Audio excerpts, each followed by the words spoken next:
All right, tonight we are continuing in part 2 of our series, In God's We Trust. We kicked this off just last week, and that series title sounds really intense and or confusing, but really, we're just taking a few weeks to talk about the simple fact that we all trust something, like we all do. It's just a reality.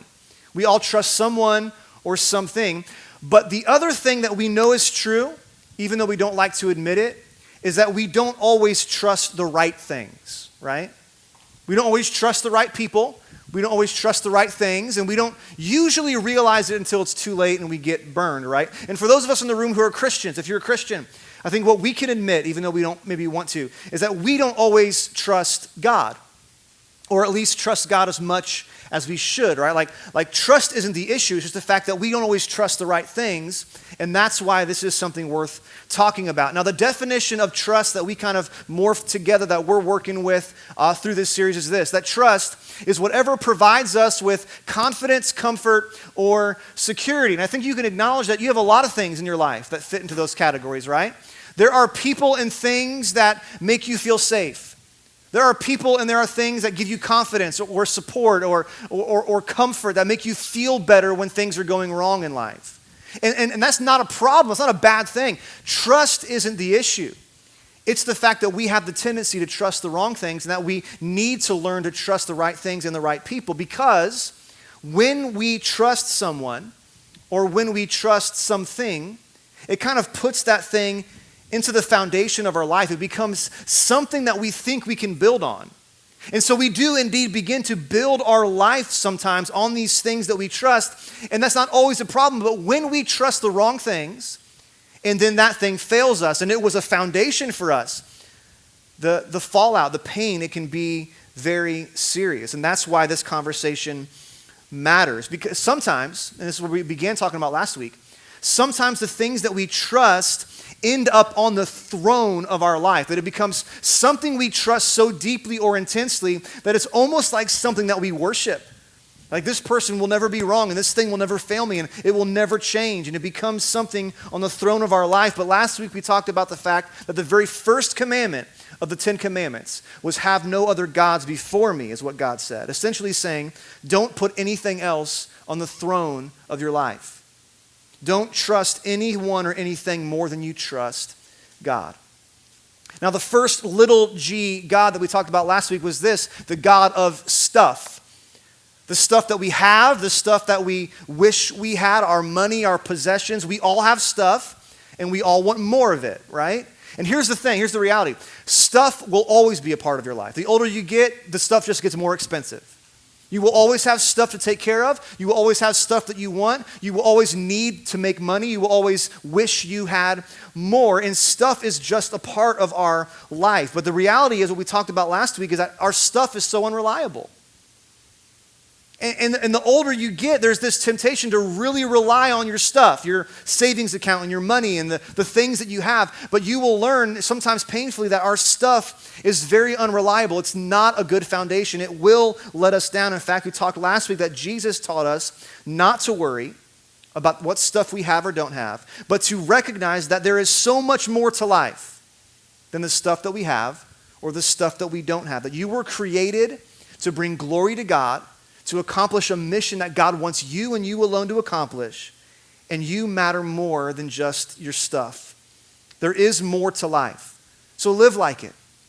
Live like life matters more than the expensive car that person on TikTok says you have to have. Live like it's more than the stuff that the world around you is telling you that you need. And each week, we're going to talk about how to dethrone these false gods off the throne of our heart. And the first week, to dethrone the God of stuff, we said that we need to live generously. And so if you were here last week, I hope that between last Wednesday and today, you've been thinking about what it looks like for a high schooler to live generously. Like, what can you do to give yourself away to the people around you? How can you live for more than just you and your stuff and what you want? How can you give away your time and your attention and your resources? And how can we view our success in life through the lens of what we give, not of what we keep and what we have?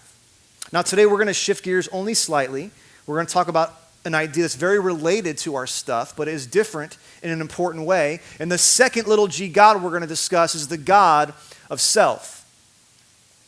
That sometimes the issue isn't our stuff. Sometimes the issue is we put ourself on the throne of our life. We make ourself the most important thing. We make ourself the focus. And here's the thing, self-focus is the original problem. I'm sure most of you, even if you're not a big Bible reader, know about the Garden of Eden, Adam and Eve, ringing a bell. You guys know about that? The original problem was self-focus. It was that only two people, and they were like, oh, well, I know God said don't eat that fruit, but what if it's good, and I want that fruit, and I want it for me, and I want to know the knowledge of good and evil. I want it for myself. And they put themselves first and look at the issue it created. Self-focus is the original problem, and really, it's the problem behind every other problem. Anytime you've ever gotten yourself in trouble, broken a relationship, hurt somebody's feelings, made a mess, the original issue, if you were honest, it was that you put yourself first. You didn't care what your parents said. You didn't care what the rules were. You didn't care what would hurt other people. You just wanted what you wanted, and you put yourself first, and it made a mess. And self-focus is really the problem behind every other problem. It's the step before we fall into sin. Sin happens because we just want to give ourselves what ourself wants. And self-focus is a very real issue, and it's a very real issue for every single one of us. And here's why. This is going to be profound. It's going to blow your mind. You're like, whoa, how'd you think of that? But every day, you wake up with yourself. Boo! Right? That's a big one. No, you wake up with yourself, and more than that, you wake up with your thoughts, your problems, your wants and desires on your mind. And then you get out of bed, and most of you, hopefully all of you, you look in a mirror, and what do you see? You see yourself. And you spend some time, some of you clearly more than others, working on yourself, beautifying yourself, getting yourself ready for the day, right? And then as you go throughout the day, what do? We care for ourselves. We look out for ourselves. We feed ourselves. We worry about ourselves. And then when the day's over, we go to sleep with ourself. Ourself. Self is the one thing you can never escape. If you haven't noticed yet, you are kind of stuck with yourself. There's no getting away from you. And that's not automatically a negative thing, but because our self is so ever apparent and evident and right in front of our face, and we know when we're hungry, we can't feel when somebody else is hungry, we're aware of our needs first, it's very easy to put ourself first and make ourself the point. Now, the God of self is different from the God of stuff that we talked about last week because it's not just about your money or your stuff or the things that you have. Maybe last week when you were here, you're like, I don't have a lot of stuff, I don't make a lot of money, and I don't really think that's a big issue for me right now in my life. And so maybe you checked out last week and you're like, not my problem. Not wasn't for me, for somebody else, not my issue. But self is something that we all and always will struggle with because it's not about the things that we have. Maybe it's just about the way that you live, the relationships that you have, the way you treat other people, the thoughts that you think, the inner desires that you have, whatever you do to satisfy yourself. And what we're going to learn tonight and why this matters so much is because the pursuit of self is a dangerous pit that can lead to real hurt and trouble, and it's a real temptation for us all that you really never outgrow. It's always with us. So let's look really quick and see what Jesus has to say about this topic. Matthew 16, verse 24, Jesus gives us a very important teaching here. He's talking to, it says, his disciples. So these are people who have already been hanging out with Jesus, already interested in what he has to say. And then he gives them an important ultimatum. He kind of gives them like a rule and says, this is how this thing works. What does he say? He says, if any of you wants to be my follower, and I'll leave it on the slide for a while. We're just going to hang here on this ... You must, what must you do to be a follower of Jesus? There's so many ways that we would fill in the blank. Like, Jesus could say, you must be a really, really good person.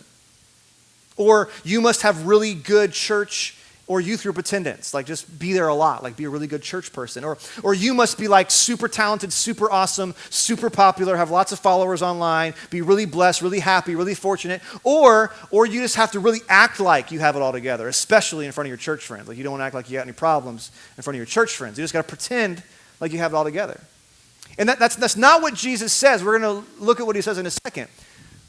But if we're honest, we kind of low-key think that that's what it means to be a good person or a good Christian, right? We're like, I just got to be really happy, I got to have it all together, or I got to act like I have it all together. We might not say it out loud, but there's a part of us that really thinks this is what it means to be a good person or a good Christian. It's to show up a lot, to behave myself, to be really good, to have it all together, or to act like it. But that's not what Jesus said is key to being a follower of Jesus. It says, if you want to be my follower, you must, here's what he actually said, you must give up your own way. Essentially, deny yourself. Set yourself aside. Decide ahead of time that you're not going to get your own way, and you're not going to make getting your own way be the focus and point of your life. That you're going to set self aside, that you're going to deny yourself, you're going to give up your own way, take up your cross, which means I'm willing to literally lay my life down for Jesus, and then follow me, Jesus says. This is what it means to be a follower of Jesus. Not to have it all together, not to be perfect, not to be the most popular or pretty, but to be somebody who sets yourself aside, who denies yourself, who follows Jesus no matter what. Then he unpacks it more, verse 25. He says, if you try to hang on to your life, you will lose it. But if you give up your life for my sake, you will save it. And this is so funny, right? It feels backwards from what we think. Like if I try to hold on to my life, that's how I lose it. But if I let go of it, that's how I save it. But here's the reality. If we like white knuckle grip on that, I'm going to be happy. I'm going to get what I want. I'm going to get joy. I'm going to satisfy myself. I'm going to get what I deserve out of life. And I'm going to do it no matter what. When we hold on to life that way, we will inevitably lose our way and lose the life that is really life. We will miss out on what life really means when we make ourselves the point. But if we give up our life for the sake of Jesus, we make our life about something bigger than us, we find the real meaning of life. In verse 26, Jesus says, and what do you benefit if you gain the whole world but lose your soul? Like what's the point of going after all of these things that you're convinced will make you happy if in the process you lose what matters most?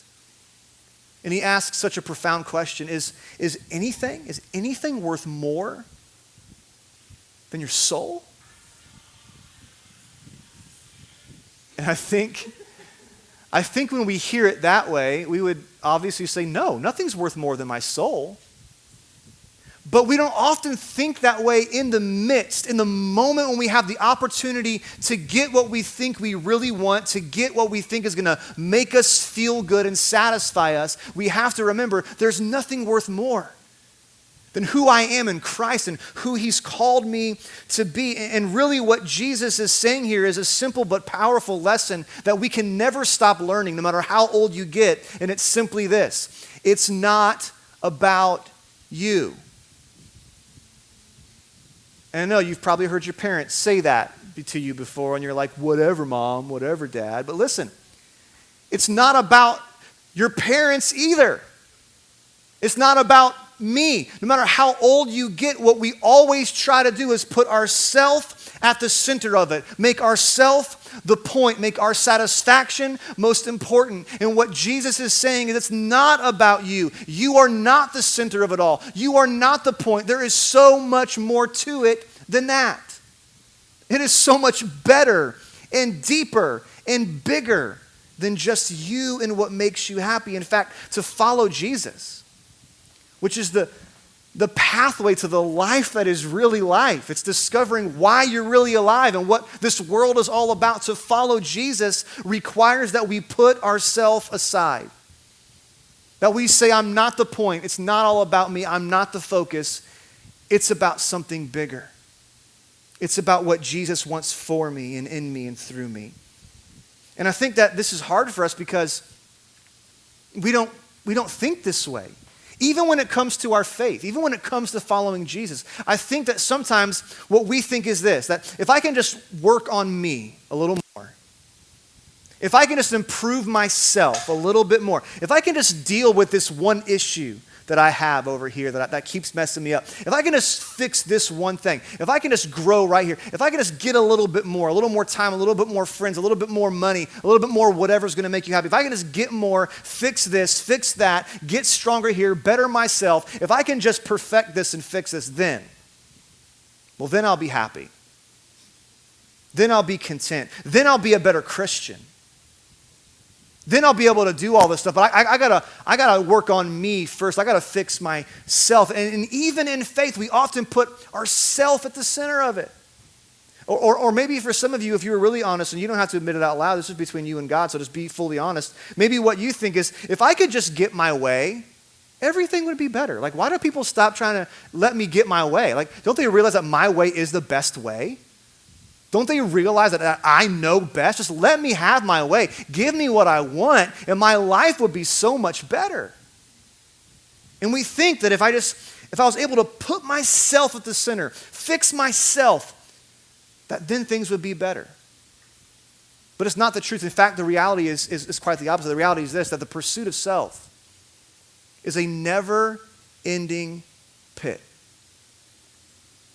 The more you focus on yourself, the more consumed you will be with yourself. And the more consumed you will be with your own needs and your own wants and your own problems. And here's the lie, and I want you to really pay attention for this, please, guys. Pay attention. Because here's the lie that we all believe. And here's the lie that inevitably you've been presented more than once. The lie is this, that we think happiness and contentment and perfection, it's just right there. It's right, I'm almost there. If I can just fix this about myself, if I can just get this right about myself, if I can just get to this point in my life, then I'll be done. Then everything will be great. But I want to tell you something that I've learned by living a little bit longer than you. That goal always moves. When you get where you thought the finish line was, it'll move a little further away. And when you thought you had everything about yourself figured out, suddenly, well, that was great, but now I need to do this next. No. Now I just need to go a little if I just go a little further, then I'll be done. But the pursuit of self, it is a never-ending pit. You are never there. You are never done. The further you go into self, the further you'll be pulled into yourself even more. Over and over again. Self is never satisfied. So if that's true, if it's a never-ending pit, then what do we do? What can we do? What's the remedy? Let's look and see what the Apostle Paul said when he was writing a letter to the Philippian church. Philippians chapter 3, beginning in verse 17. Paul writing says this, "Dear brothers and sisters, pattern your lives after mine and learn from those who follow our example." I want to stop there for a second. This is kind of an aside. This really isn't on topic of what we're talking about tonight. But I want you guys to notice what Paul says. I want you to really look at that verse on the screen for a second. Because here's something else that you buy into as a lie as a young person. You, for some reason, feel this pressure to have your life all figured out already. But I want to tell you something. If you ever feel like you don't know what the heck you're doing with your life, that's normal. If you ever feel like you don't know what in the world you're supposed to do to follow Jesus, like how am I supposed to be a good Christian? How do I do this? If you've ever felt that way, that's normal. You're not supposed to know. You're not supposed to have it all figured out. Especially at your age, you're supposed to be learning. And what Paul says is what you need to do is you need to find somebody who's a little bit further ahead of you in life that is really trying to follow Jesus, and you need to follow their example and learn from them. Maybe it's your parents, maybe it's your small group leader, maybe it's somebody else at church or somebody else in your life that you know, and they're not perfect because no one is, but they're really trying hard to follow Jesus, and you admire things about them. Find a person like that and learn from them and ask them questions and let them help you figure it out. Because nobody's got it figured out.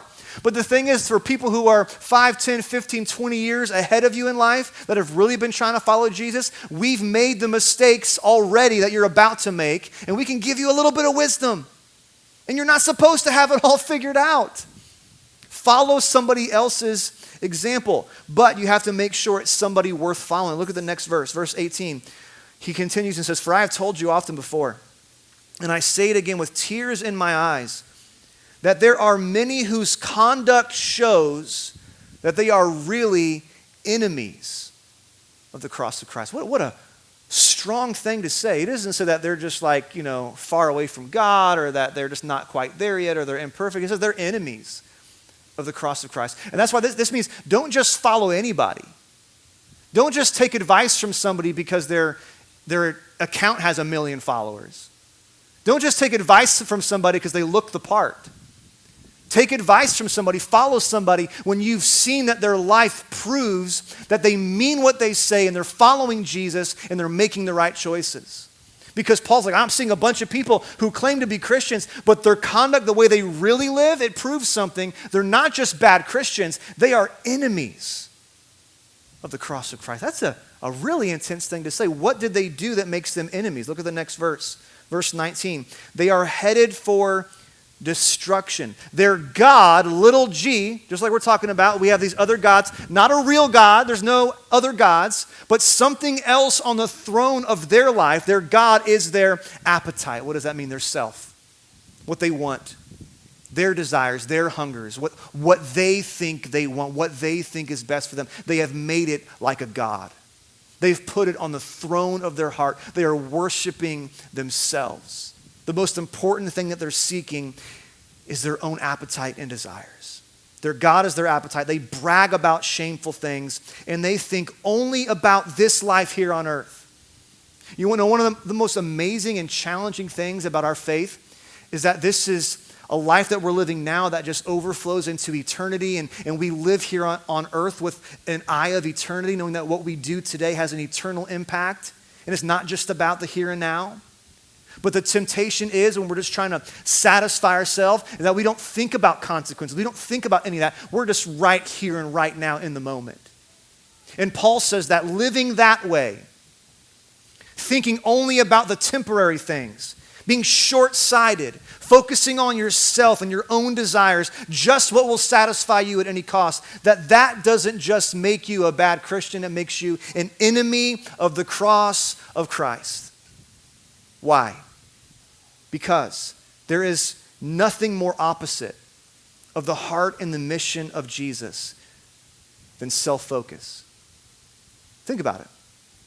What did Jesus come to do? He came to earth to give his life and rescue us, to completely give up himself for us. He wasn't self-focused. He was here on a rescue mission. Why was he even here? What did we learn? John 3:16, God so loved, he did what? He gave.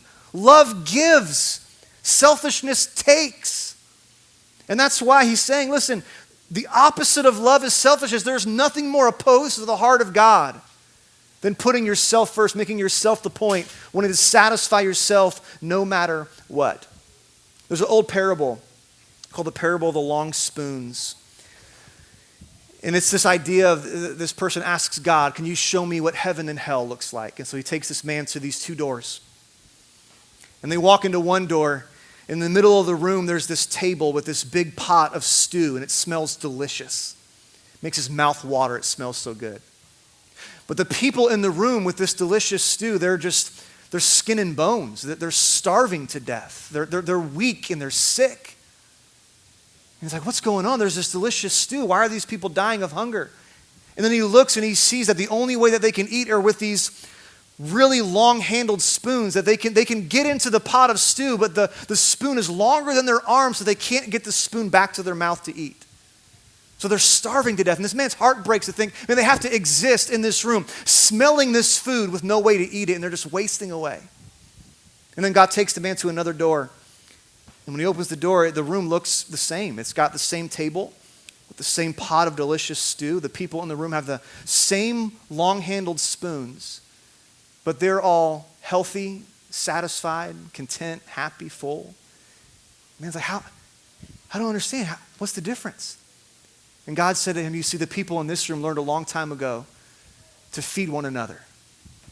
And they took those spoons and they fed each other, and somebody else fed them, and they were all satisfied. And the point is that life is about more than self. And then oftentimes the best way to get your needs met is to meet the need of somebody else.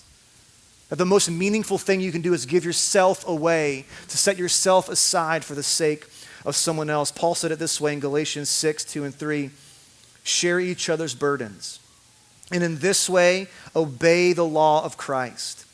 If you think you are too important to help someone, you are only fooling yourself. And I love this last sentence. You are not that important.